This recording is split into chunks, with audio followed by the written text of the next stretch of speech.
This is Talent in the Age of AI, the podcast helping leaders navigate what AI means for their people, their culture, and their future. We talk with the thinkers and practitioners shaping how we work, learn, and lead, and what it takes to keep talent growing in a world that's constantly changing. We create, curate, and connect the insights and the community that helps leaders build AI confidence in themselves and in their teams. Let's dive in. Hello, and welcome to the Talent in the Age of AI podcast, where we seek to bring you the most current and relevant information on who is using AI in the sphere of talent today. Not technology, not what platform to use, but the real world application of AI to encourage and inspire you to use AI in your organizations and to not be intimidated by any pressure you might have to put it to work. And so I'm so excited to be working today with our guest from Office Beacon. And if I get this right, our guest will correct me if I do not, but with over 25 years perfecting, I'm going to call it business process improvement. Office Beacon combines global talent, enterprise-grade infrastructure, and hands-on oversight to reduce risk while accelerating growth for businesses of all sizes, helping them scale smarter, faster, and more securely. And who doesn't need that? And our fabulous guest today is Pranav Dalal. He's the CEO and founder of Office Beacon. He's called a visionary entrepreneur who has successfully scaled companies from small teams to operations with thousands of employees. He's been honored with the Vistage Business Impact Award and is now a member of the Forbes Business Council. And he's the chairman and CEO of Office Beacon, leading the company, which has presence across the United States, India, Philippines, Mexico, and South Africa. So hopefully I got some of your bio right, Pranav, and I welcome you and I thank you so much for being with us today. No, thanks, Wendy. Glad to be here. And yes, you got it spot on. So thank you for that. Well, your website's really up to date then. Fantastic. Yep, it sure is. So, Pranav, 25 years of Office Beacon, you've seen a lot of change in the world of talent development, offices scaling, business process improvement. But I'm going to argue that no change as exponentially as first COVID changed everything. And now this thing called AI that is just rocking everybody's world. Is that a fair statement? Definitely a fair statement. I mean, it's the biggest thing since the Industrial Revolution, decades and decades ago. We're seeing incremental and exponential growth, and it's actually helping level out the playing field. So, we Huh? have talents all around the world, and we deploy AI in many different ways. We'll talk about that today. And what our employees are doing are really, really taking to it and ensuring that they can deliver at even higher qualities. Well, that's great. So you're obviously not afraid of AI and applications, and your clients are not either. I would tell you that I still talk to companies who are waiting. And I don't know what people are waiting for, right, Pranav, because the train has left the station. The train has definitely left the station a few years ago, a couple years ago, and I would say that, what we see out there is if you're not on this train, you are definitely behind every single day. And so when AI was released to the world publicly, I recognized the fact that this was something that I needed to jump on myself. Many of my colleagues and business friends in around the world I spoke to, and they thought, well, what is this going to do to your business? Because you're in the business of people and talent, sourcing around the world. And I said, well, I've got to make, our services better. I've got to make the quality better, the productivity better. And if we can do all of those things, we will definitely be highly competitive. So it's definitely something that I encourage your listeners to also jump on for sure. Yeah, and I think so many are waiting for the perfect platform or the right policies. And you're consulting with businesses of all sizes. I mean, I know from owning two businesses myself and coming off of one of 37 years, I didn't even want to step back and take time to do my handbook. And it, Right. I got high centered doing that because, especially in the HR world, you feel like there's so much writing on doing it right. So, what would you say to that? Well, AI and implementing AI across businesses and enterprise, initially, I think there was a mad rush, right? Like over the last year and a half, every business owner, employees were just trying to learn about what AI was and how they could apply it and using all the different models out there. we're now at a stage of understanding, not only us, but many companies and clients of ours, for example, that it's not as easy as it looks in terms of implementing and especially scaling it. So scaling it means, how do you deal with data security? How do you deal with security in general? When you use public models versus private ones, how do you technically have the right people that can build the applications, that are needed that are driven by AI? And then finally, how do you get your workforce to use it properly? If you don't have what we call AI plus human hybrid teams, working together, AI could really run amok. I mean, it could just immediately change your business, and do the wrong thing actually. And so we have customers that are really concerned about this. And so there's a lot of thought going out there, a lot of thought being put into how to deploy, how to scale. And that's what I focused on, is helping companies be able to do that. I want to talk to you about where they start because it was a little antithesis to what I said, just start. You're saying it's not exactly just start, you need some help. But one of the things I was just talking to a business person the other day who said, well, yeah, we have a whole team investigating AI and how to use it. And I just said, well, why don't you ask AI? Right. Right. That's true. Because That's a it won't hesitate to give you an opinion of how to do it. But you're right, the human element, you're the only one who really knows your current state of your business, your clients, the real unspoken stuff that the AI bots aren't going to comb through the world of information and know, right? Yes, and, interestingly, when I got very interested early on in AI, in fact, it was my son who was in college at the time who told me about it and said, that, "Hey, you gotta check this out." It was on Instagram, and, like, that was, I don't know, 2.5 years ago or something, Wow. and I started actually learning, and I went to courses, AI courses at places like MIT, and then I decided, okay, I'm going to do it myself. I'm going to learn how to program for it. I'm going to learn how to develop. And I had some ideas for different AI apps. I started just doing that on my own. And then I brought it to my team, and they really, grasped it and really took to it. So my recommendation and my thought about businesses is that the leaders of these businesses should be investing their time. They should be doing everything they can to ensure that they are all on board with, learning what AI capabilities are and how they could, definitely use it and apply it to their businesses. You are not alone. Several of my guests have said that where they're invited to the party by the C level, but they ask them, well, are you using it? And the C level goes, no. And so they're really starting slow. They're saying, what if we start with a grocery list? And, you can do this. One of my very first guests said that employees want to be led. They want to use it, but they're waiting. They're waiting for the example from the leaders to tell them how and when and what. And by the way, everybody has it on this, right, Pranav? So they're going to use it. So none of these don't use AI rules are ever going to hold. And which is dangerous because if a person incidentally, accidentally, purposely uploads a company database into Claude or whatever, there you go. There's an exposure. So better to put guardrails on the world and have the leader lead. And so is that what you do when you go into an office? You start with the C level and say, let's get you guys on task here. Yes, in fact, in my situation, I'm coming up with this title right now, Chief AI Officer. So, and more like strategist. So, every single day, I'm just gonna give your listeners a sort of a preview or purview into my schedule. So every day in the morning, early morning, I have a 2-hour call with my AI team. Every evening, unfortunately, this is my schedule right now, another 2-hour call with the same team. And my teams are overseas, and so we're working sort of around the clock.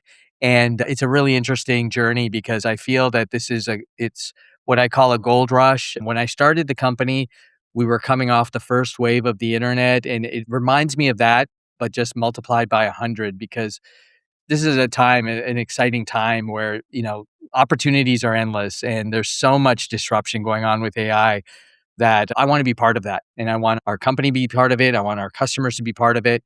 And I definitely am investing considerable amounts of my own time to really drive strategy, vision, and outcomes. And so, we're seeing really tangible results from that.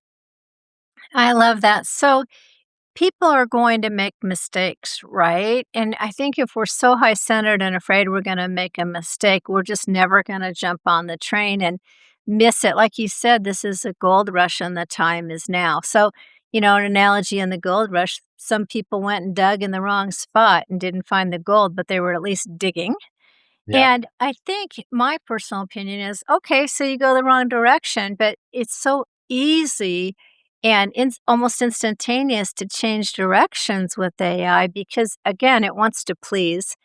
And you won't be so off because you're putting in what you know is right about your company. It's just start, right, Pranav?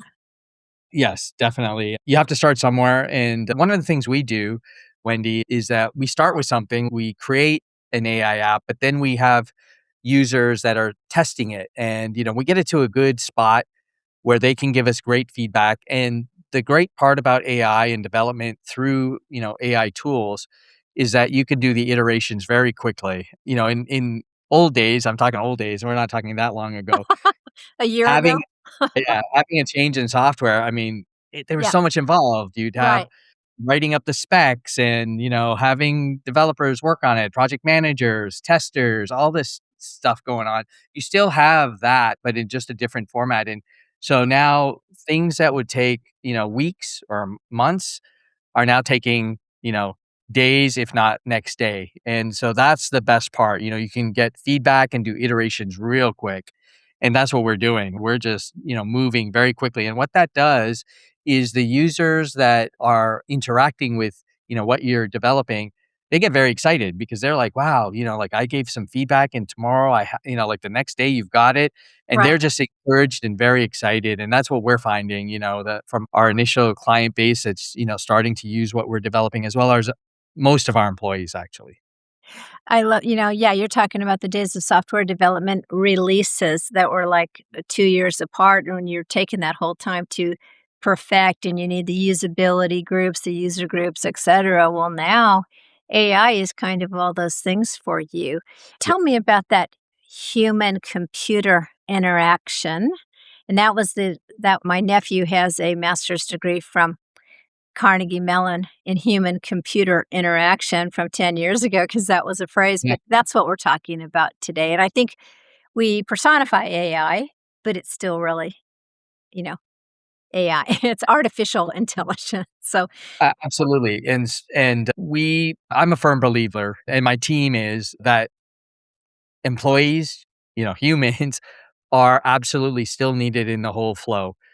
We are going to be using AI just like any other productivity tool. When Microsoft Office came out, it changed the way people use spreadsheets and the productivity. We view this the same way. It's going to change the makeup of how teams look. In fact, on our own org chart, we have AI people on our org chart and positions that are held by AI. But everything, we have humans, employees, I'm gonna call them employees, that are overseeing it, checking the quality, being the navigator, being the strategist, and so we believe that while the makeup of our workforce will change, it is still a very critical component. I mean, we're not at the place yet where we can just leave AI, on its own. well, that's that 2001 Space Odyssey movie, isn't it? Yeah. Yeah. That's a good reference. I like that one. When websites were a thing and I owned a marketing company, then I had a client in tears saying, I don't really know how to build a website. And I said, I don't either. That's why we have programmers. But I Yeah. also had clients go, do I need one of those website things? And I'm like, yeah, you do. And it's the same thing, only on steroids today. Yes, bring AI into your organization, put Rails on it, but embrace the humans that can be friends with your AI people on your org chart and who manage them. Lots of people, they're doing that. I think it's rather whatever today. I have my AI board of directors, Warren Buffett, etc. And that's fine. But what if your employees must really be their job description must have really been refined by you and your human team to say who can supplement what we do here humanly. I'm guessing, is that close? Yes, correct. So we're looking at this very strategically. We have different teams. One that is looking at our internal process, another looking at our client process, and we are enabling and training our employees. We have thousands of employees. We want them to be very aware of how AI can work. It's a very different way of thinking, Wendy. Employees that we have and that are employed around the world, they're used to a certain process. They're used to doing things a certain way based on an SOP, but we have to get them to thinking about how AI could improve that process, how it could, help a client do something faster, cheaper. And that's a very different mindset. So we've had to take a lot of time, bring teams in one at a time, show them how to think, show them how the power of it, because you're really unleashing your thought process. And for our employees, I'm very proud of them because they have really taken on to this and now they're coming up with ideas and it's just multiplying exponentially. It's just been an incredible journey and we're just at the start of it. I'm going to ask us to pause for 1 second for an advertisement, and I want to put in a little plug for our producer, Brianna Jovan of What's Good Productions. She's amazing. Couldn't make this happen without her. AI isn't just coming, it's here. But for HR and L&D leaders, the real challenge isn't the technology. It's translating AI into workforce capability and leadership behavior. At Talent in the Age of AI, we center everything around one question. So what? What does AI actually mean for how you develop people and prepare your organization? Don't just react to change, lead it. Become a member today at talentintheageofai.com. Okay, we're back, and I'm talking to my guest, Pranav Dalal of Office Beacon, a global company, and we were talking about how he's encouraging teams from around the world to embrace AI so that they can be of greater service to their clients and customers of all sizes of businesses around the world. One of my first guests had done a study of AI adoption in the East and the West, meaning West mean United States and Europe, and East being Asia. And there were distinct differences at the time. I'd love them to redo that study now. I'll go tell the PhD level people that I decided what they should go do with all their time. But it's really different. And you're talking to a lot of Asian companies or on your roles. You're talking to South Africa, et cetera. So how do you get cultures to adapt? Because some of my audience are global multinational companies, and it can't just be one set of systems processes across the company, right? Or can it? It can, and I think that's what's actually, for us, very critical. So AI is helping us standardize the way we do things globally. It's helping us move faster. Getting that standardization with very, very high quality is super important so that if someone, let's say someone in HR in South Africa is conducting an interview and they have a whole process, that process could be put on a computer. They could follow a certain sequence and AI could help them assess talent. And the same sort of process could be used in India or the Philippines. And that makes our quality much higher because we're not worried about the standardization of the quality or the performance of individuals. And I believe that it is very important to try to create that structure so everyone's talking the same business language essentially, which is really hard to do across cultures. And you're right about that. I mean, for years that's been, saying one thing to one country could mean a very different thing to saying it to someone in another region. And this helps bridge those gaps. Well, I really love that. It's a world is flat opportunity, right? So finally, Yes. it's less of a translational culture issues because AI can help do that for us and standardize policy processes across a company in various countries across the world. I've never thought of that as a distinct advantage of adopting AI. That's really cool, Pranav. It's been a journey, Wendy, like 25 years of doing this. And I, by the way, have been very remote myself. Like I see my employees a few times a year. Other than that, it's always on a computer monitor, right? And that's a very different interaction. When you're in an office with someone or a team, productivity is different, Yeah. communication is different. I find it much more productive. It's just not the way that my company is set up. So AI, what we're able to do with it, bridging gaps in communication and process has definitely made my company a better company.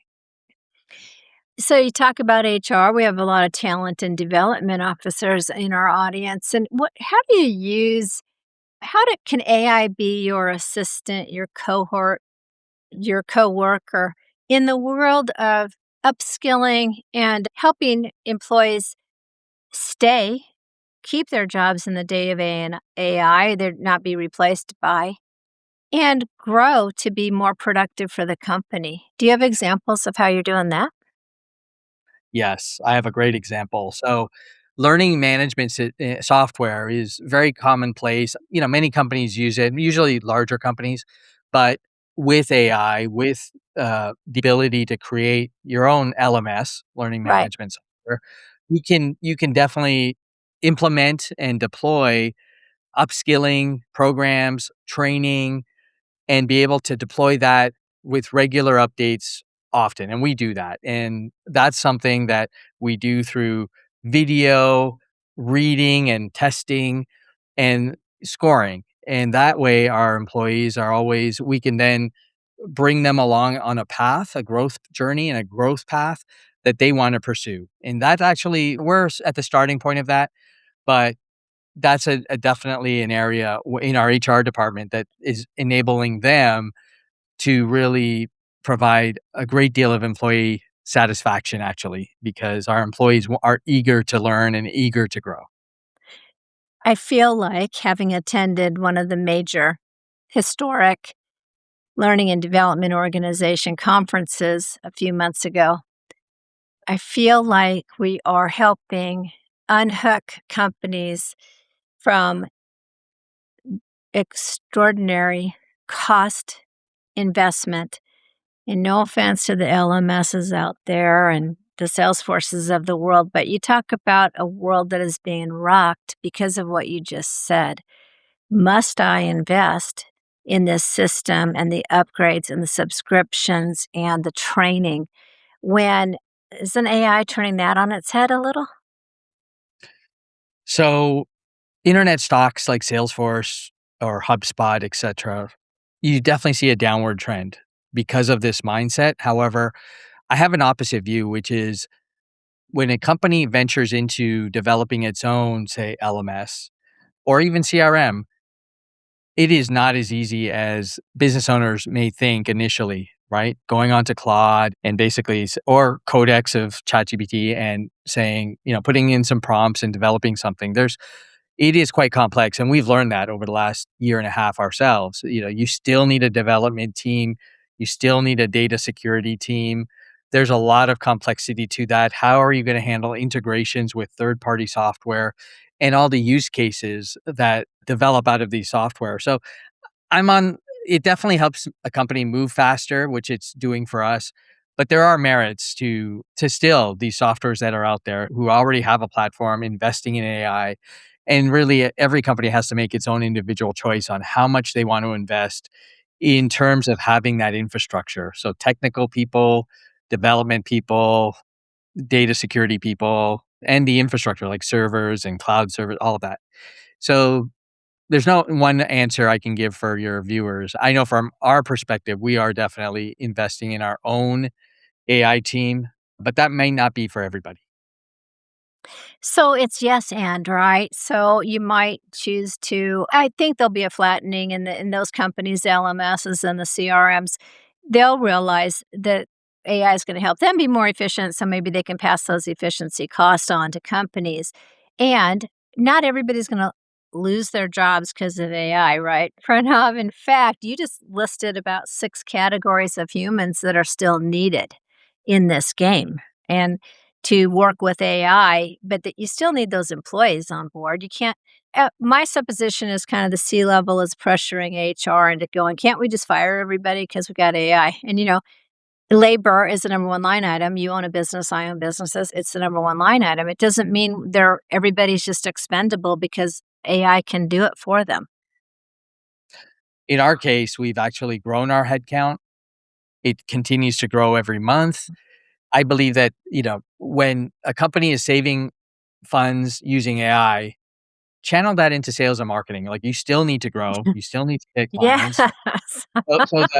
Yes. So the transition of your workforce, as I said earlier, it may change. The makeup of how you have people in sales or marketing versus another department will change, but I think the whole point of it is to grow, and you have to find ways to grow, and so that's what we do. We save money in one place, but we're always funneling it into sales and marketing and hiring. So it's been a positive effect on us in terms of our employee headcount. Oh, I love that. That's a whole nother mindset into versus we can just cut to we can grow because we can redistribute revenue and our savings on cost, right? That's a really very cool perspective that needs to get out there. I'm so glad you said that. Yeah, I've advocated for that with our clients. So even when before AI, using a company like Office Beacon to save, I mean, ultimately it's labor arbitrage, right? So you're Right. saving money on one place, but ultimately you want to use that savings to grow. And so now AI is sort of the new labor arbitrage. So use it, let us help you deploy it, manage it, save money, and grow. And when they grow, we grow. And that's really the circle that helps everybody. Is that the title of your next book that I'm recommending to you, Labor Arbitrage? I love it. AI, I do labor, too. I'd love AI. to co-author that with you. I'll take you up on that for sure. Okay.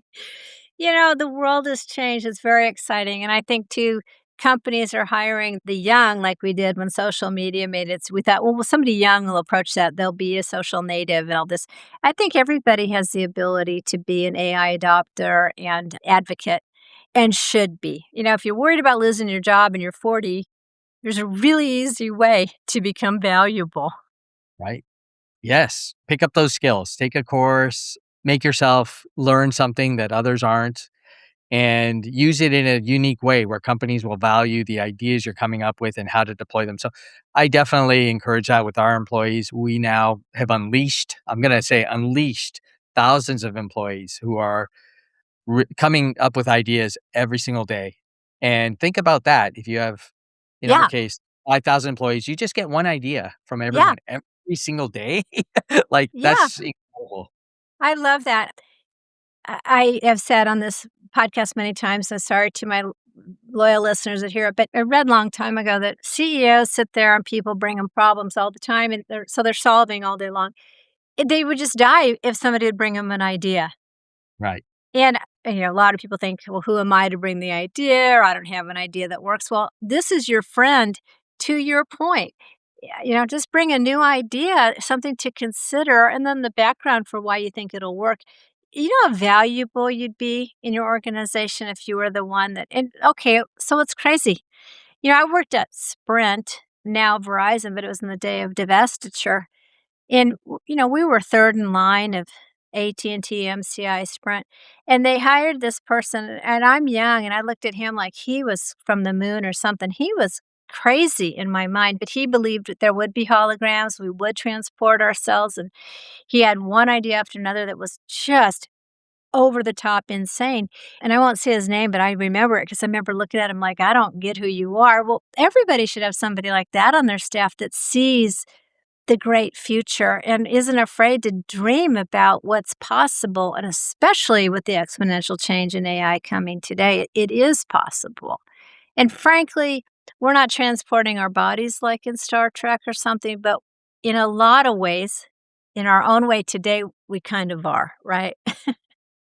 I'm glad you brought that up actually, Wendy, because having your idea person in a company is very super important. In my company, it's me. And actually my employees tell me that's what your job is. Like, your job is to do this, and our job is to like execute on the I love ideas it. and companies need that, especially with AI now. If you're not that person as the business owner, find that person, right? That's the Yeah. person. When you think of the greatest companies like Apple, obviously that was the Steve, visionary and idea person yeah. was Steve Jobs, right? Yeah. Like, that's very clear. That's a key component of growth and using AI now and how to use it and thinking through that. I'm glad you brought that up. Well, and remember all the people that said Steve Jobs is wacky and out of his mind and he's so demanding and blah, blah, blah, blah, blah. That's probably what some people say about you behind your back. I know they say it to my face. And one time I remember talking to a client, and I mean, I do have a strange brain, and I've been through I know I can say that now. I recognize that. And one of my clients looks at me and goes, "Oh, you're thinking big." Yeah. And sometimes you gotta realize it's too big for some Yeah. people, Yeah. and that's okay. So then how do you get to the steps to get to big? But yeah, I love thinking big. That's why I love talking to visionaries like you, Pranav, that your company is 25 years old, but you're not dyed in the wool or stuck in the past, right? You wouldn't be here if you were. No, in fact, I look at how we can disrupt ourselves every day because I know if I don't do it, like if we don't do it to ourselves, someone's going to do it to us.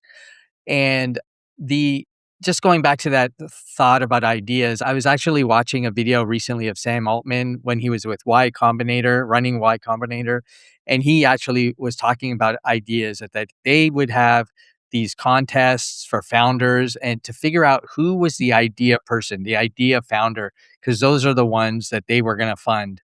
And that is the most critical thing, to have that person and then to disrupt. And the disrupt doesn't have to be always just a big idea. It could be just something that changes your trajectory 1%, just 1% a day. And those ideas, 1% a day, really separate you from your competitors. Well, Steve Jobs, right? And I only know this from the movie or the book. I want rounded corners. And Yep. that team was like, "You nut job, why does he want us to do that?" I mean, look at what I can see on my screen now. We have rounded corners, and Right. that might have been a 1%, but look at what we're used to. So Mhm. I really love that. What's a closing, I don't know, piece of advice for our audience you would say about embracing AI? Let's steal Nike's line, just do it, but how? What do you say to people, Pranav? Well, there's a couple of things. First, the first thing I say, which I've got written on my board here, is fortune favors the bold, right? So Right. if you're bold and you're going to be out there trying, you're going to have success, whatever success looks like for you. Secondly, move fast. Don't worry about breaking things. Like, as long as it's not going to bring down your company, move fast. Move fast. It's never going to be perfect. So move fast. Understand there's going to be, some things that break or that are not perfect, but you're going to get that perfected very quickly. And you need to move fast because the world is moving that much faster. I had a neighbor when I was raising my children. I said, "Oh, I'm just so worried." She said, "Wendy, they're going to make mistakes. You just hope they don't make life-altering mistakes." Right. Right. But I think in this day and age, I think that's the beauty of AI too. It helps you recover as quickly as it helped you be bold. I Yeah. mean, in this slow-moving crawl of software development, let's go back to that, 1 year for the next release, you could break something and not recover because the pace was just so excruciating. Oh my gosh, so my fabulous guest is the visionary. He's called a visionary, and I think from these 40 minutes together, we can see that Pranav Dalal, he's the CEO and founder of Office Beacon. What a great name. I think the site's officebeacon.com, correct? Yes. Please You've visit made it. our site. Check it out. Yeah. Yes. Yeah, easy to find, and he's easy to find, and I'm just so grateful that you spent your valuable time with us today. I love your logo. You have to show people. Cool. It's a little homage to NBC, but I won't tell them that. Is there any other parting words you have, Pranav? I'm just so grateful for you being with us on Talent in the Age of AI today. Well, first of all, I want to thank you for your time today and having me on here. And if any of your guests are interested in learning more, just please come contact us and we'd love to chat with you. Again, thank you so much. Thank you. Thanks for listening to Talent in the Age of AI. If this conversation gave you new ways to grow in your own work and to better support your people, follow the show and share it with others in your HR and talent network. Members get even more. Full episode transcripts, extended show notes, and companion resources to help you put these insights into action. Learn more and join us at talentintheageofai.com. We're here to help leaders create, curate, and connect what's needed to build tomorrow's workforce today. See you next time.